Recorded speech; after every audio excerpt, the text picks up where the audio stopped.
بسم اللہ الرحمن الرحیم۔ میرے پیارے محترم دوستو، سورہ کوثر قرآن مجید کی سب سے چھوٹی سورہ مبارکہ ہے اور یہ 3 آیات پر مشتمل ہے۔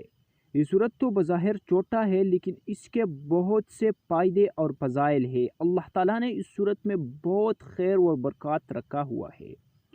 اگر کسی پر قرض ہے یا کسی کو مالی مشکلات نے گھیر لیا ہے اور اس کے جیب بالکل خالی ہو چکا ہے، وہ بالکل بے بس ہو چکا ہے، نہ تو اس کے پاس کاروبار شروع کرنے کا کوئی پیسے اور اسباب ہے اور نہ اس کے پاس کوئی اچھا روزگار یا جاب ہے، وہ بالکل بے بس ہے، تو اس عمل کو ضرور آزمائے کیونکہ یہ انتہائی آسان عمل ہے اور اس کو آپ دن میں ضرور ایک مرتبہ کر سکتے ہو۔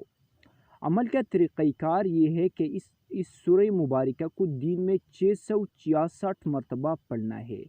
طریقہ کار یہ ہے کہ نماز فجر کے بعد 1 مرتبہ درود شریف پڑھے اور پھر 333 مرتبہ سورہ کوثر پڑھے اور آخر میں پھر 1 مرتبہ درود شریف پڑھے، جبکہ مغرب کے نماز کے بعد پھر 3 مرتبہ درود شریف اور 333 مرتبہ سورہ کوثر پڑھے اور آخر میں پھر درود شریف پڑھے۔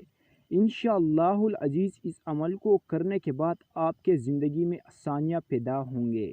اس عمل کو کم از کم 20-25 دن تک مسلسل کرے، پھر اللہ تعالیٰ آپ لوگوں کے جو زندگی میں ہے اس میں بہت مثبت تبدیلیاں پیدا ہوں گے۔ امید اللہ پر رکھنا ہے کیونکہ ہر چیز پر اللہ قادر ہے اور اللہ تعالیٰ کے اختیار میں سب کچھ ہے۔